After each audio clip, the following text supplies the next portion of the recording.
Du Srimad Bhagavad Gita.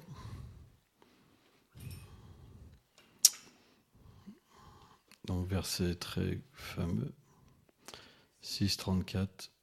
Je pense que c'est un peu trop fort le micro, parce que ça va harceler. Il y a un problème de réglage. Oh, ça va mieux. Ok. Chancharam mana krishnam pramatti baravandridam tasyam nigraham manim bhayam bhevan duskaram. Ô Krishna, le mental est par nature agité, puisque obstiné est capable de prendre complètement le pouvoir sur l'intelligence, le corps et les sens. Il semble aussi difficile à contrôler que le vent. Commentaire. Srila Vishwanath Chakravarti Thakur explique que les shrutis, donc les écritures qui sont révélées par Krishna directement, comparent le corps matériel à un chariot et les sens à des chevaux furieux.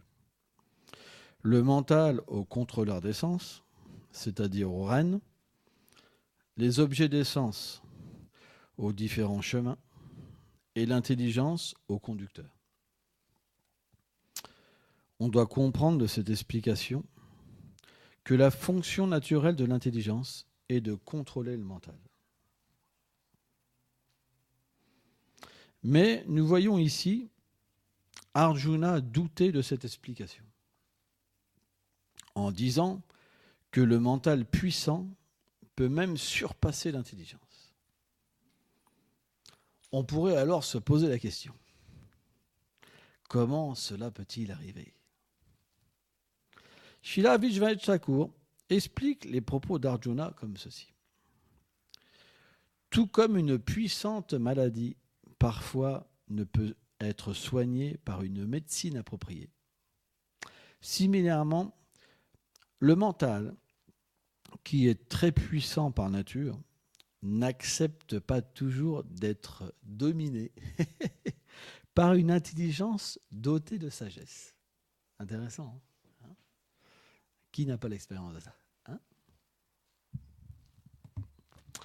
Il est donc très obstiné. Tout comme il est impossible de percer du métal avec une petite aiguille ou de maîtriser le vent qui souffle dans le ciel, on ne peut contrôler le mental avec une intelligence subtile. Similairement, il semble très difficile de contrôler le mental par le seul processus de l'Astanga Yoga, qui tend à parvenir à ce contrôle par la restriction de la respiration.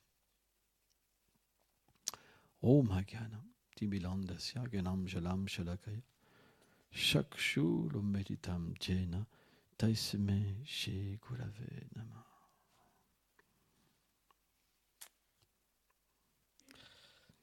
La Bhagavad Gita, c'est un livre qui est vraiment merveilleux, mais il est difficile d'accès si on n'a pas de dévotion. Et surtout si on n'a pas une approche par des personnalités comme Srila Vishwanath Chakravarti Thakur. Parce que qu'est-ce qu'on peut comprendre d'une façon externe dans ce dialogue de la Bhagavad Gita? Pas grand-chose. Parce qu'il y a des milliers d'éditions de la Bhagavad Gita. C'est un des livres les plus commentés, hein, mais la plupart sont égarés par leurs propres conclusions.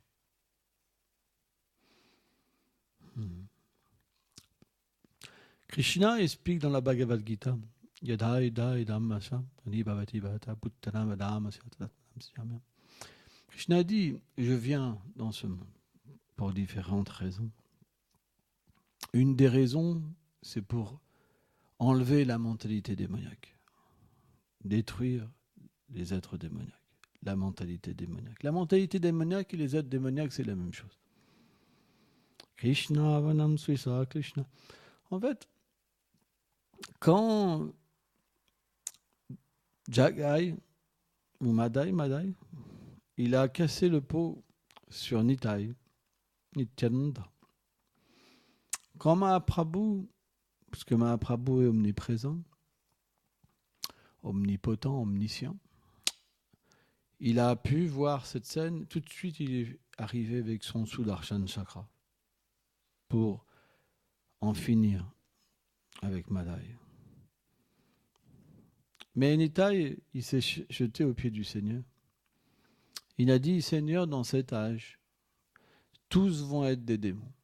Tous, ils boivent, ils font de la vie sexuelle illicite, ils jouent au jeu de hasard, ils abattent la vache, ils font des trucs terribles dans cet âge. Ils mentent tout le temps, ils trompent leurs femmes, les femmes trompent leurs maris. C'est des trucs qui sont horribles. Tout le monde se querelle. Les enfants, ils n'écoutent plus les parents, etc., etc. Il n'y a plus de morale. Même les prêtres, ils font n'importe quoi. Dès que la porte de l'église est fermée, ils vont faire n'importe quoi. Donc les gens, ils sont vraiment égarés. Sridhar Maharaj, il explique une chose intéressante. Il dit qu'à chaque instant, dans cet âge, il y a une nouvelle philosophie qui apparaît. Ce monde matériel, c'est comme un océan. Et toutes ces philosophies, c'est comme des monstres marins qui avalent les êtres vivants. Pourquoi ? Parce que quand le savoir est imparfait, il vous égare.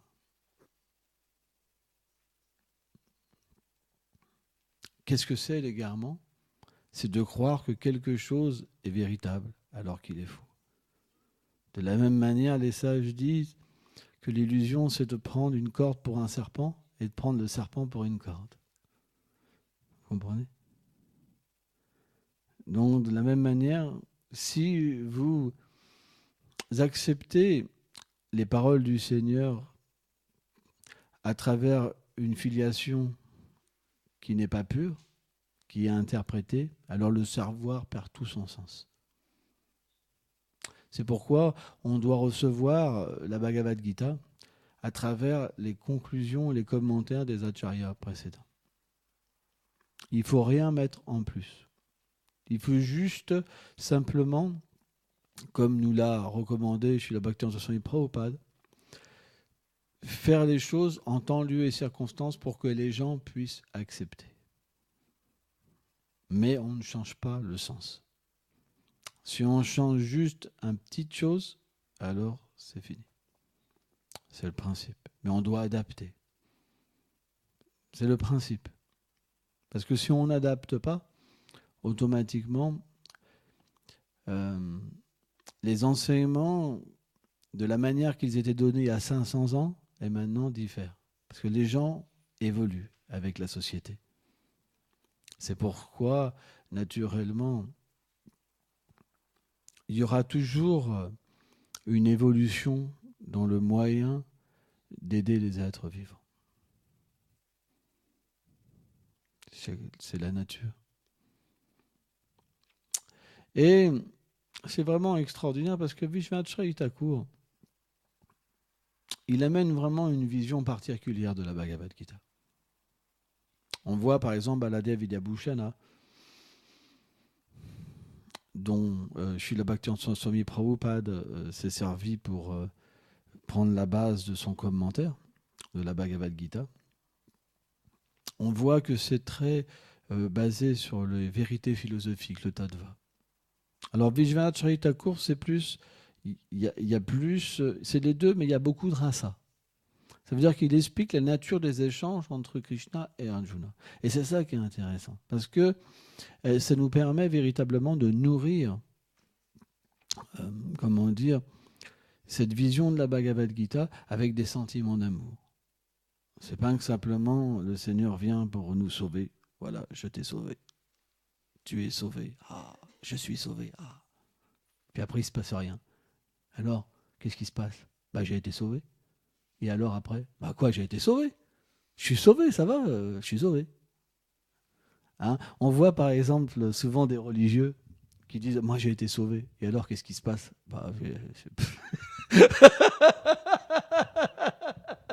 C'est vrai. C'est pas un, c'est des millions. J'ai été sauvé. Et alors, qu'est-ce qui se passe ? Bah, tu manges toujours de la viande, bah ouais. Tu bois toujours, bah ouais. Et ça, bah ouais, bah et ça, bah ouais. Bah, ça change quoi? Bah j'ai été sauvé. Bah, c'est une réalité, quoi. Le sentimentalisme, ça peut nous faire croire beaucoup de choses. C'est pour ça qu'on a besoin de réels professeurs. Qu'est-ce que ça veut dire, un professeur? Ça veut dire quelqu'un qui a vu la vérité. La vérité, elle n'est possible de l'apercevoir qu'au-delà de l'influence de la nature matérielle. Quand Krishna il dit Tadvidi Paripasana, Paripasana Sevaya, quand il dit celui qui a vu la vérité, ça veut dire celui qui a pu voir la vérité au-delà de l'influence de l'énergie matérielle. Parce qu'on ne peut pas voir le Seigneur suprême. On ne peut pas chanter son nom pur, voir sa forme, réaliser ses attributs et ses divertissements tant qu'on est conditionné par les trois gunas. Parce que le Seigneur se trouve au-delà de la nature matérielle. C'est pour ça qu'on peut imaginer des choses, mais voir la vérité, c'est pas si simple. Ça veut dire que le Seigneur, il doit au moins pour un moment vous libérer des trois gunas.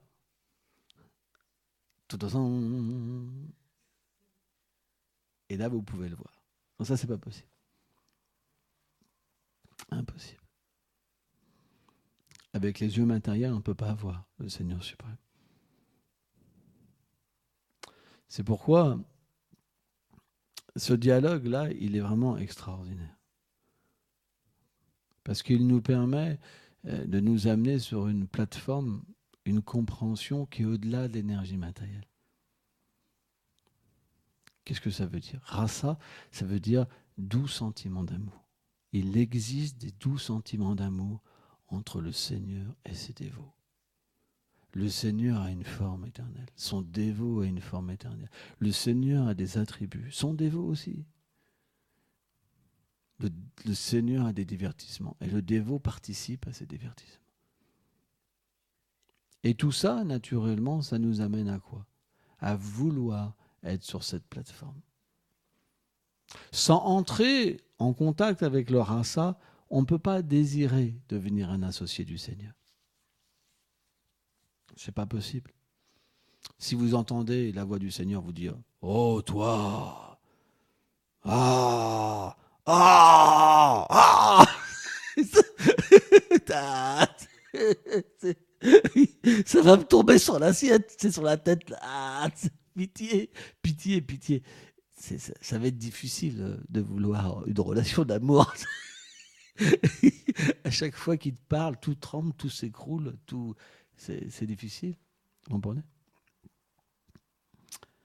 Mais quand Krishna vient, c'est différent. Quand le Seigneur se manifeste pas véritablement, quand il parle au demi-dieu, c'est avec une voix de tonnerre. Et les demi-dieux sont dans la révérence. Les religieux sont sur ce plan d'existence. On voit par exemple quand le Seigneur, à travers un buisson ardent, a parlé à Moïse, c'était avec une voix et une... Quand il a parlé au peuple, par exemple, à un moment, ils se sont tous rebellés par Moïse parce qu'ils ne voulaient plus de chef, ils voulaient être directement avec Dieu. Quand le Seigneur leur a parlé, ils ont tous pensé qu'ils allaient mourir. Ils ont dit à Moïse, on ne veut plus entendre le Seigneur. Tu seras notre guide maintenant, mais arrête. Et Moïse, en fait, il était en extase. Il dit, écoutez la voix du Seigneur. Et ils étaient là, ils ont cru qu'ils allaient exploser, carrément, tellement c'était puissant. Donc c'est pas évident. C'est pas évident. Mais quand Krishna descend, il vient dans sa douceur. C'est pourquoi les gens de moindre d'intelligence qui ne peuvent pas comprendre la douceur du Seigneur suprême,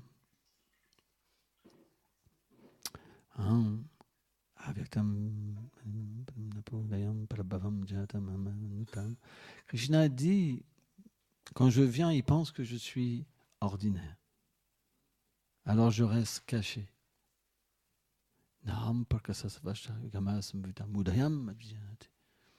Je les voile par mon énergie pour pas qu'ils puissent même comprendre ma nature. Parce que c'est le principe du Seigneur suprême. Il faut une qualification. Il ne se révèle pas à tout le monde. Il se révèle à ceux qui l'aiment. Si vous avez de l'amour pour lui, vous pourrez le comprendre. Si vous avez de l'amour pour l'illusion, alors vous pourrez simplement voir l'illusion. C'est pourquoi, naturellement, quand il nous révèle ses relations avec le Seigneur, avec ses dévots, c'est pour nous attirer, pour nous comprendre de quelle manière on doit s'adresser à lui, avec de l'amour. Qu'est-ce qu'on fait dans ce monde? On s'adresse avec amour à des gens illusoires. Femmes, enfants, chiens, chats. C'est à peu près là-dessus que ça tourne. Amis, grand-père, grand-mère. Mais qu'est-ce que c'est l'âme conditionnée?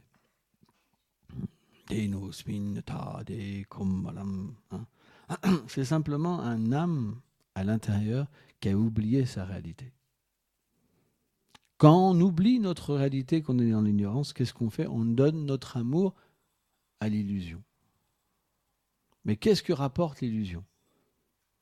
Vous pensez que quand vous basez votre vie sur l'illusion, ça va apporter la réalité? Jamais un mirage n'a pu apporter une substance. C'est pourquoi l'ami véritable, il nous accompagne. C'est juste une expérience. Il est là dans le cœur, juste à côté. Il suffit simplement de commencer à vouloir une relation avec lui, de lui parler avec amour, d'agir pour lui avec amour.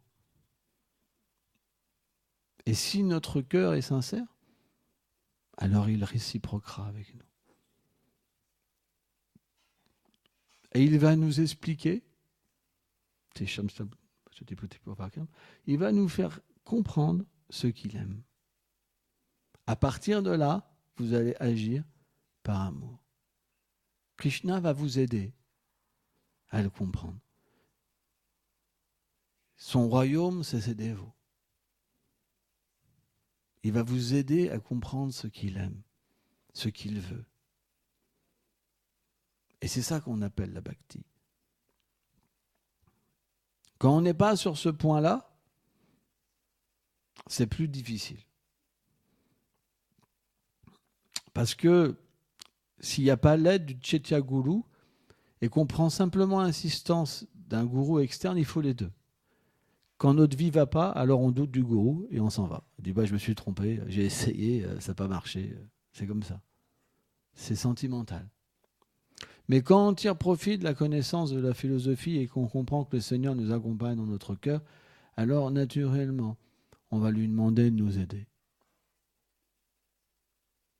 Et on va demander au gourou de nous aider. Et les deux, en fait, se combinent pour permettre à l'être vivant d'atteindre graduellement la perfection.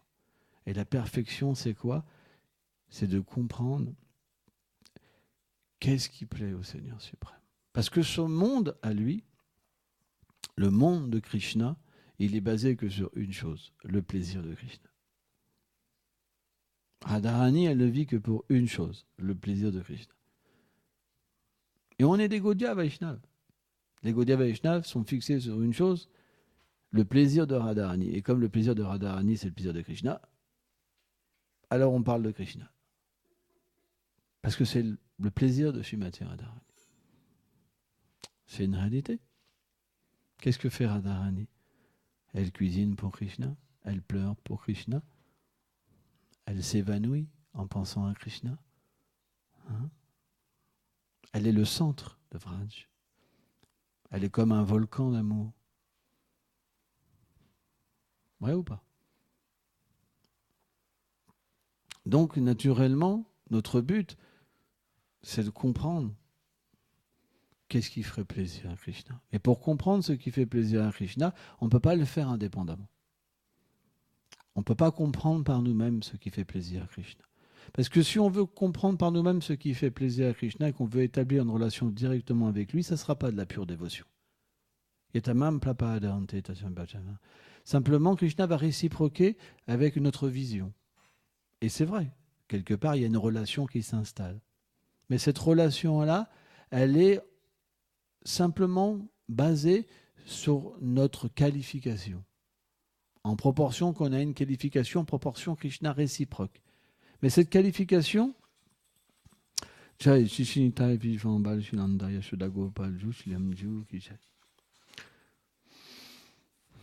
mais cette qualification, elle est naturellement en rapport avec les trois gunas. Parce que à ce niveau d'existence, on est encore conditionné.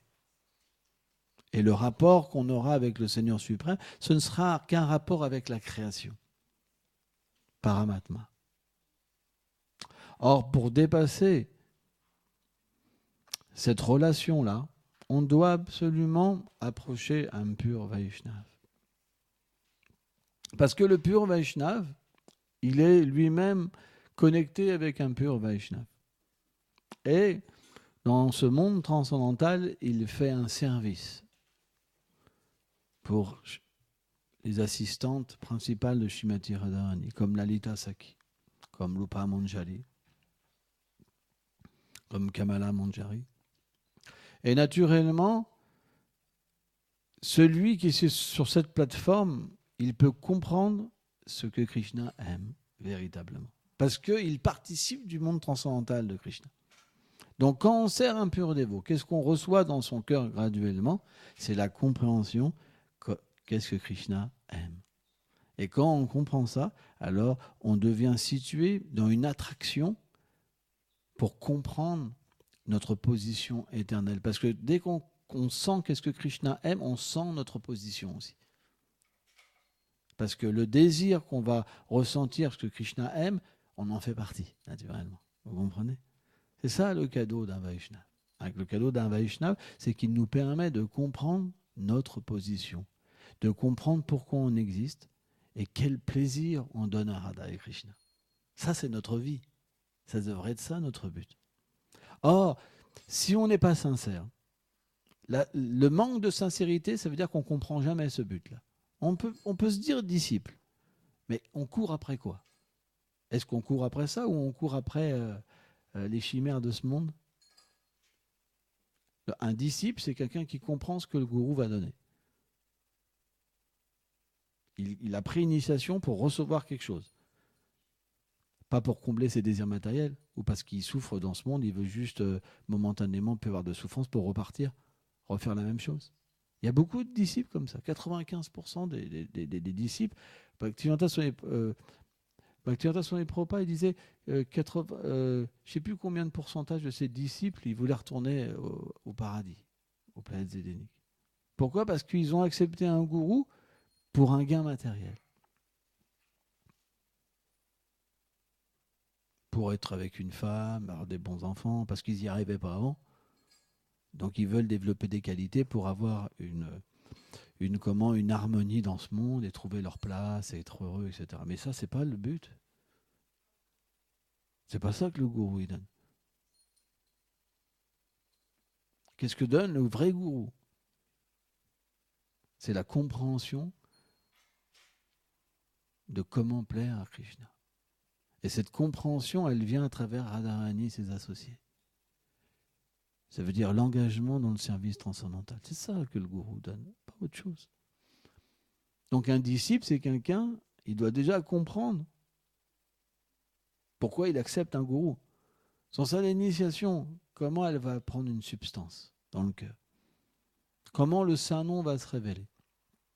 Si on chante et on pense, bon, Gurudev va me donner un bon frigo, et puis, puis après, il va me remplir le frigo. Je vais pouvoir retrouver mon couple, faire ceci, cela. Mais c'est pas ça que le gourou donne. Le principe du gourou, c'est il coupe les attachements, l'illusion du disciple. Mais quand le disciple, il veut pas ça, et que le gourou coupe son illusion, alors ça fait poum. Le disciple, il dit, oh là là, je ressens plus la connexion avec mon gourou.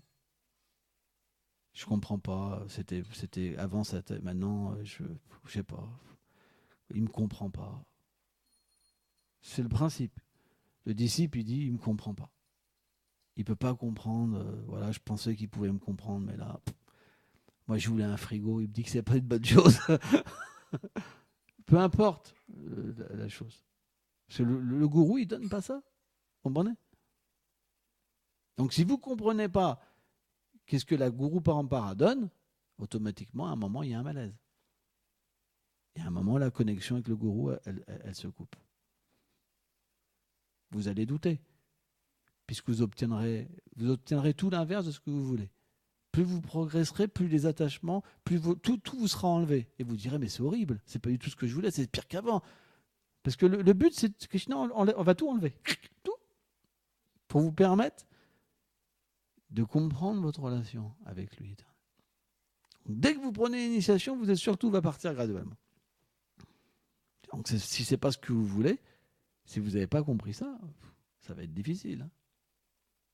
Ça va être vraiment difficile. Parce que qu'est-ce qu'un ami va faire s'il vous voit dans une mauvaise situation?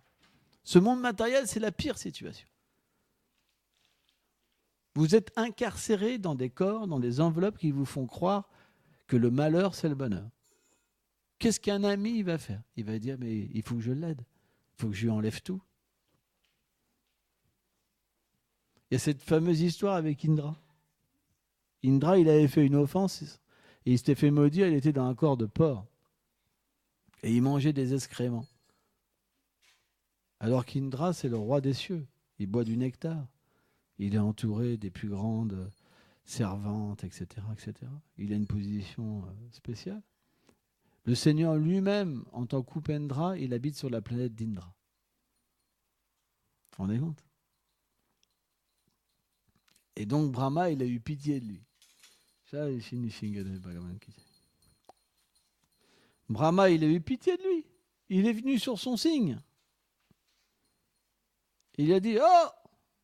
Parce que Brahma, il a le pouvoir de parler à travers les couches, comme ça, parce il avait tout oublié, Indra.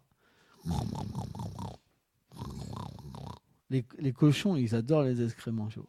Ah ouais, je la raconte souvent, ça. Quand j'avais été à Vrindavan, parce qu'en Inde, il n'y a pas de toilettes. Au Népal, il y a des toilettes. Au Népal, vous ne verrez jamais quelqu'un faire dans la rue. Pourtant, c'est pas loin. Hein. C'est une autre conception.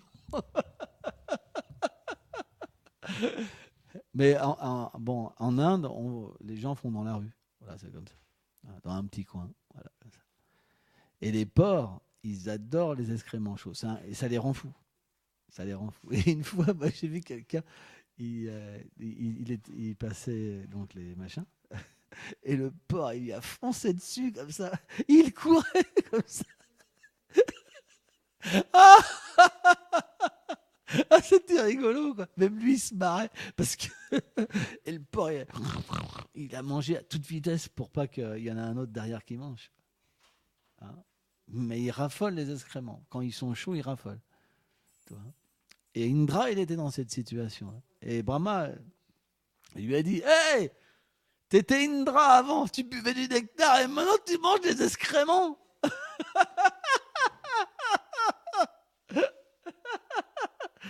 Et donc, il n'était pas content, Indra, en tant que porc. Il a voulu même charger Brahma.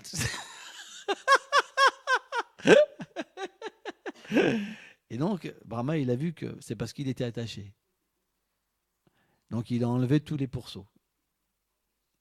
Il lui dit, alors, maintenant tu te rappelles? T'étais Indra avant. Et en fait, Indra en colère, en train de pas, il dit, tant pis, j'en ferai des autres avec ma truie. Et donc, Brahma, il a enlevé la truie. Il a enlevé la truie. Et là, donc, il a retrouvé un petit peu son intelligence. Il dit, tu me disais quoi? T'étais Indra dans ta vie. Ah bon? Et il lui a dit, et là-haut, il y a des truies, il y a des excréments. Vous comprenez?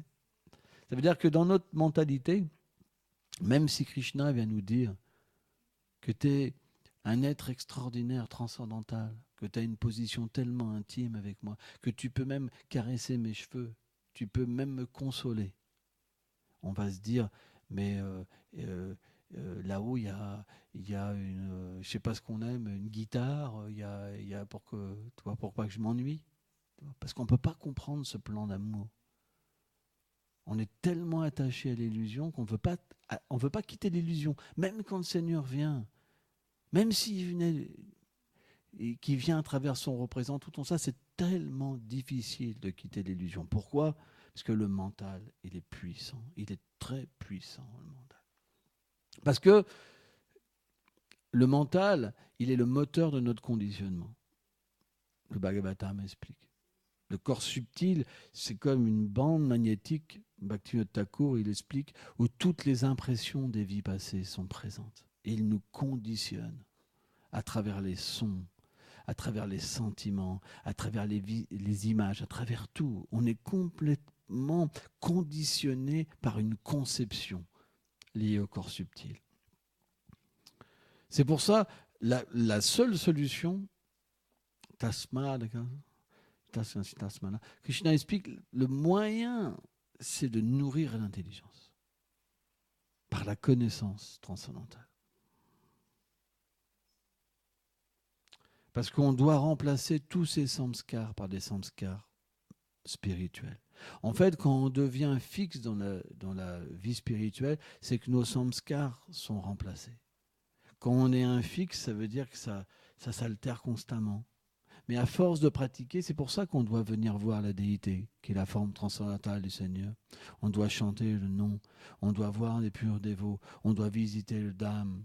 Parce qu'à force, tous ces samskars sont remplacés. Et les samskars transcendantaux, véritablement, fixent l'intelligence et contrôlent le mental, les sens, et permettent véritablement d'engager notre vie dans le service de dévotion. Non, ça, c'est pas possible. C'est pour ça que c'est graduel. Au début, Vishwanath Chaitanya Thakur, il explique le stade Anishta. On ne peut pas être fixe au début. On ne peut pas, c'est pas possible.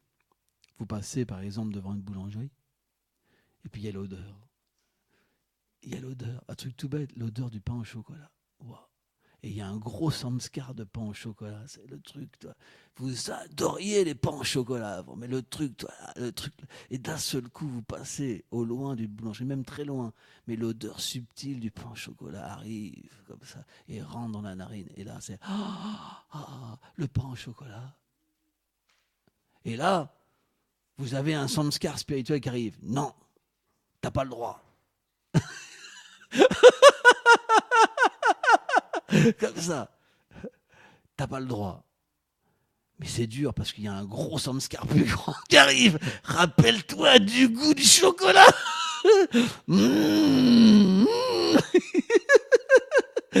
Et là, vous commencez à vaciller, les jambes qui tremblent, comme ça.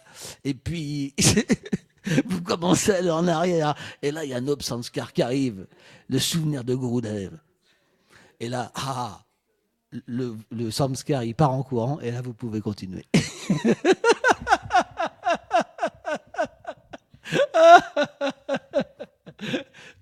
Je grossis, mais c'est un petit peu comme ça de temps en temps.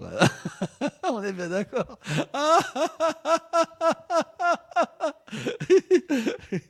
C'est pour ça qu'on dit le gourou, c'est comme le lion. Quand il est là, les éléphants, tout le monde part en courant, en fait.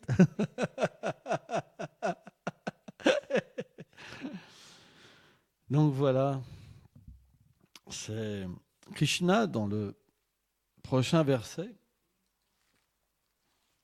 Il donne cette indication à Arjuna. Shri Bhagavano Vacham Asam Sayam Bhaum Madum Dum Nigraham Charam Abhyasena tu kunteyam velakhena shakriyate. Le Seigneur dit, ô fils de Kunti, toi qui as les bras puissants, sans aucun doute, le mental est agité et difficile à contrôler. Cependant, il peut l'être par une pratique constante et un véritable renoncement. Donc voilà, Krishna lui donne une indication. Une pratique constante et une véritable renonciation. Qu'est-ce que c'est une véritable renonciation? On revient toujours à la même chose. Pour nous, c'est simplement comprendre que tout existe pour Krishna. et pour lui. La vraie renonciation, on doit comprendre ça, l'objet d'amour, et tout utiliser pour lui. C'est ça le renoncement. Et l'action constante, c'est faire que ça. Ça nous mène à purifier notre existence complètement. Le monde transcendantal, il n'est basé que sur le dévouement, l'abandon. Juste, on existe pour lui et il existe pour nous. C'est le principe de l'amour.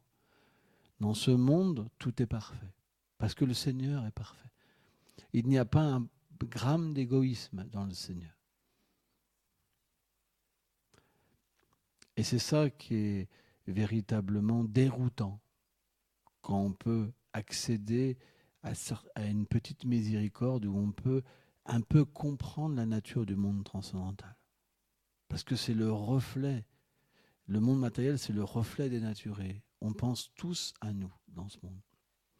Dès que quelqu'un va nous amener un problème, on veut s'en séparer. C'est pour ça que les gens divorcent, par exemple. C'est pour ça qu'on avait des amis il y a 40 ans, ils ne sont plus là. Ah oui. C'est pour ça que, par exemple, on peut même arrêter de voir les membres de notre famille, même voir nos enfants, etc. Parce que c'est la nature du monde matériel. Parce que c'est basé sur l'égoïsme, le faux ego. Le principe du faux ego, c'est qu'on veut remplacer le Seigneur suprême et on veut que tout existe pour nous. Mais comme on n'est pas parfait, c'est pas pareil. Tu vois, c'est pas. Mais lui, bien que tout existe pour lui, il est complètement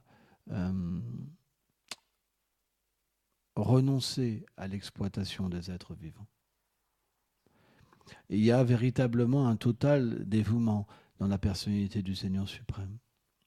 Quand il dit Samoham Savabu Teshu Nabevistos Nimapriam, Krishna il dit je suis envieux de personne ni pour personne. Ça c'est quand c'est le domaine matériel. Krishna impartial. Pourquoi ? Parce que dans ce monde, il n'y a pas l'amour. Ce n'est pas le plan d'existence de Krishna. Il ne peut pas se donner aux êtres, parce que les êtres n'ont pas cette fonction de se donner à lui. Donc il observe. C'est pour ça qu'il est dans ce rôle de l'âme suprême. Il observe. Il les aide graduellement à comprendre la nature de l'amour. Alors, ça prend beaucoup de temps. C'est pour ça qu'il envoie ses dévots. Constamment, il y a des dévots du monde transcendantal qui viennent dans le monde matériel pour aider les êtres à comprendre le royaume de l'amour. Constamment. Mais dans ce monde-là, Krishna ne peut pas relationner avec l'illusion des êtres vivants. C'est pour ça qu'il est là en tant que l'âme suprême. Et il est réciproque avec les êtres pour graduellement les amener. C'est pour ça que les religieux ordinaires, ils ne peuvent pas voir le Seigneur suprême. Ce n'est pas possible. Parce que leur sentiment n'est pas pur, ne permet pas que le Seigneur se manifeste dans leur vie pleinement. Mais quand, par l'accumulation de Sukriti, par l'accumulation de Sukriti, d'activités pieuses, quand l'être vivant devient apte à tout petit peu à comprendre, alors Shraddha se manifeste. Shraddha, c'est la foi pour cet amour. C'est le désir pour cet amour-là. Ça, c'est la première base de la bhakti. Shraddha. Et là, à partir de là, alors, Krishna donne l'intelligence à l'être pour prendre refuge dans un pur dévot. Et là, Krishna nourrit l'être vivant directement pour qu'il devienne son associé. Et il peut graduellement purifier ces choses indésirables qu'on appelle les anarthas et devenir fixe. Fixé, ça veut dire que l'intelligence, elle domine le mental et les sens constamment. Parce qu'elle est complètement imbibée des règles de service de dévotion. Elle peut discriminer dans ce qui est bon et pas bon. Elle peut prendre refuge dans le Seigneur suprême, prendre sa protection, prendre son soutien. Elle peut développer l'humilité parce qu'elle peut comprendre sa véritable position en tant que toute petite, la petitesse. Et elle peut s'abandonner. Donc toute cette nature, elle vient graduellement, au fur et à mesure qu'on évolue dans ce monde matériel. Mais au début, Krishna, il ne peut pas réciproquer véritablement avec nous. Et même au stade de Nishta, quand on est fixé, naturellement, le Seigneur va donner des cadeaux, des choses pour qu'on puisse progresser, mais ce n'est pas encore suffisant. Il n'y a qu'à un certain niveau, ou alors, parce que le dévot, il pleure, il se languit, parce qu'il a une certaine réalisation de Krishna et de son royaume d'amour, il se languit constamment pour ça. Et il rejette toutes les choses de ce monde comme insignifiantes. À partir de là, naturellement, Krishna, Radharani, va lui révéler des choses de plus en plus intimes sur sa propre relation avec Radha et Krishna. Et là, à partir de là, plus il a d'informations, plus son désir devient précis. Et ça augmente, ça augmente, ça augmente, ça augmente. Jusqu'à un jour où alors Krishna lui permet de réaliser sa forme éternelle. C'est comme un désir, vous savez, qui augmente. Et quand le désir est plein, alors Krishna lui donne la possibilité, véritablement, de sortir de ce rêve matériel. J'ai écouté une classe de Bhaktivedanta Swami Maharaj, j'en ai parlé plusieurs fois, mais j'ai trouvé ça vraiment extraordinaire comme vision. Il explique qu'en fait, il y a 3 plans d'existence. Le plan subtil où on rêve, quand on dort.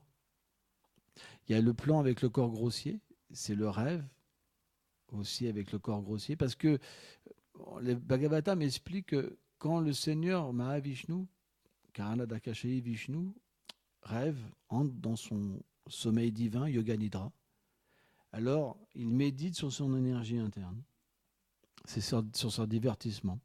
Mais la réflexion de son rêve manifeste l'univers matériel, comme une réflexion de la réalité.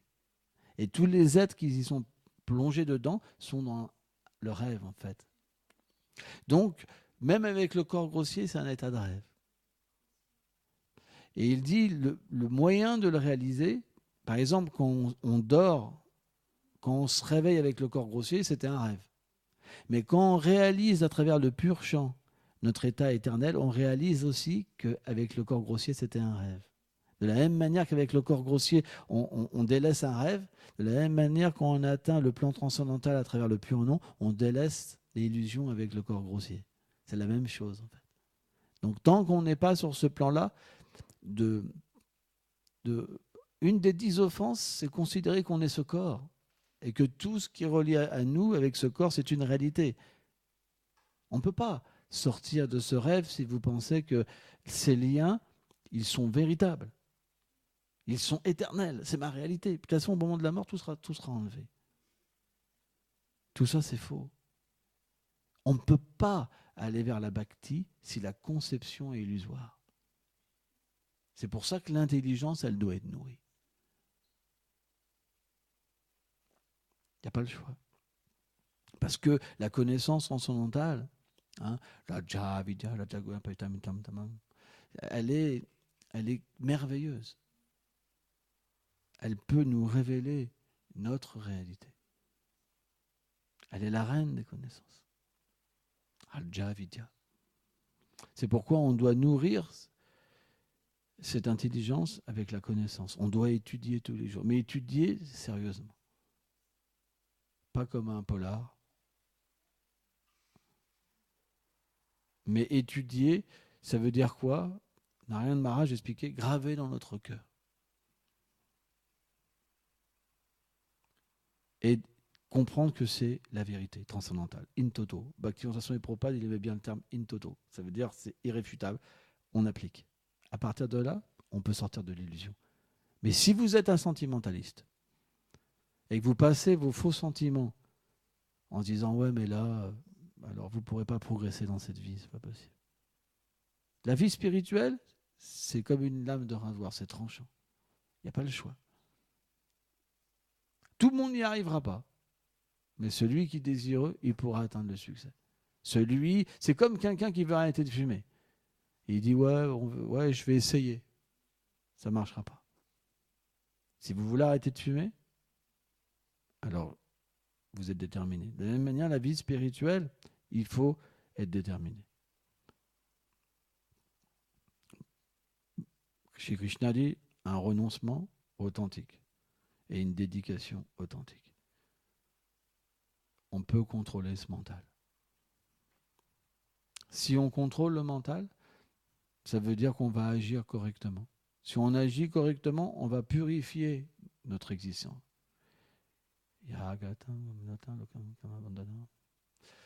Pourquoi ? Parce que l'action, quand elle est dirigée vers le Seigneur Vishnu, elle purifie le cœur. C'est le principe de l'action désintéressée. Nishkama Kama Yoga. Si on agit pour lui, alors les actes qu'on fait pour lui, ils purifient notre karma passé. Purifient notre cœur avec la bhakti.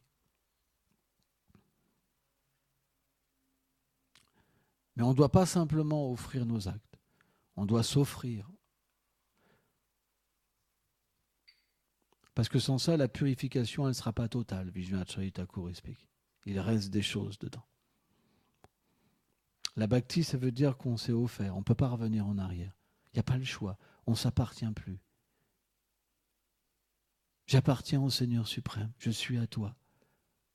Peu importe ce que tu m'enlèves, peu importe ce que tu me fais, ça m'est égal. Ça, c'est la bhakti.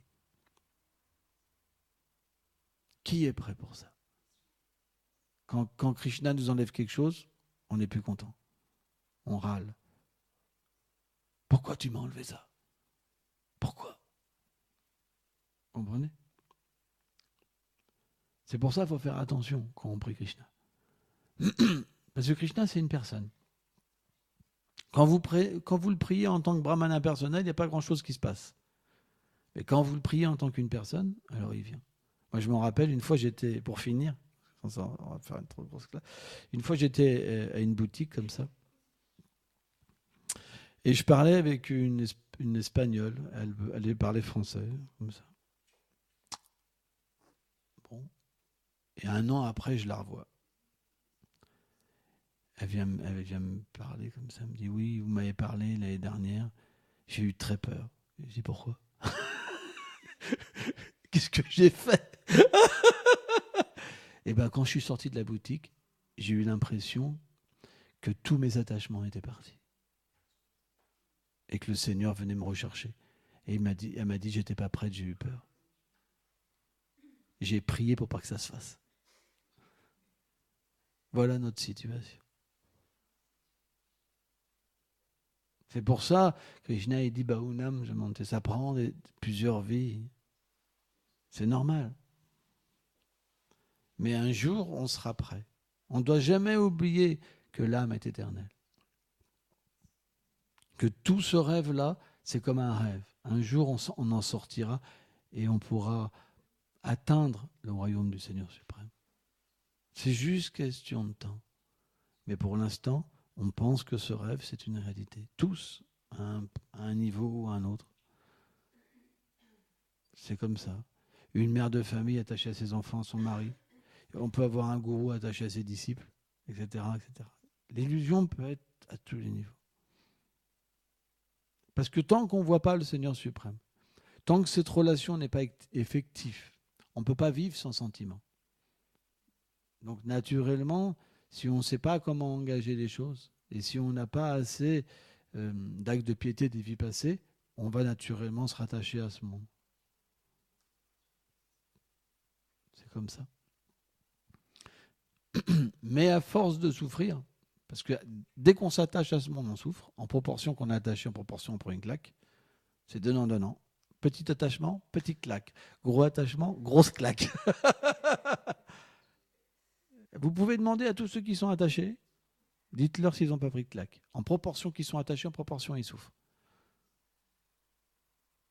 Donc naturellement, un jour, parce que vous pouvez avoir des gens qui souffrent et qui ne veulent pas s'abandonner. Madhvacharya il dit, c'est pas la souffrance qui permet de s'abandonner, c'est la piété des vies passées.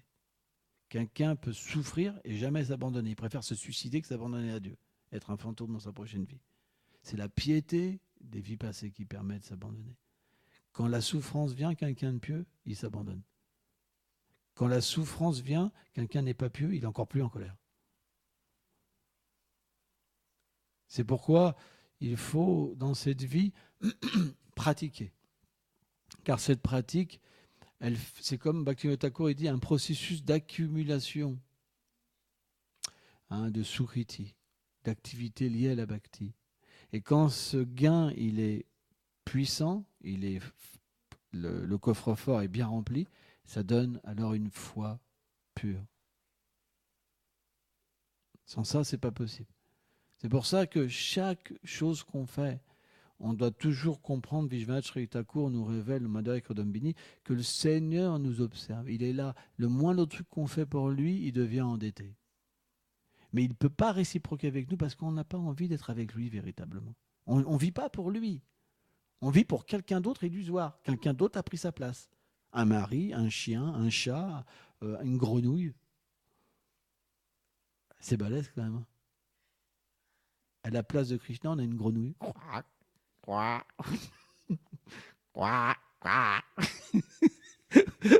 Non, ça c'est plutôt un canard. Il fait des classes, il sait même pas qu'une grenouille, le bruit que ça fait, un canard. Non, mais qu'est-ce que c'est? Une fois, je faisais une classe comme ça et je parlais d'un film de Hugues de Funès, tu savais? Et je m'en rappelais plus. Alors, je me suis trompé de titre parce que c'était juste pour donner un exemple quand il est attaché à l'or, mon or, etc. Et il y a une dame qui m'a dit, il connaît même pas ses classiques. Comme si que le but, c'est de connaître les titres du film, tu sais, devant l'autre chose à faire, tu sais. C'est simplement pour expliquer, tu vois, une espèce tu vois, de référence matérielle pour donner une petite idée, tu sais. Mais bon, comme je m'étais trompé de titre, waouh, elle m'a attaqué. Ouais, vous connaissez même pas vos classiques. Qu'est-ce que c'est que cette classe? Comme si c'était une référence de la Bhagavad Gita.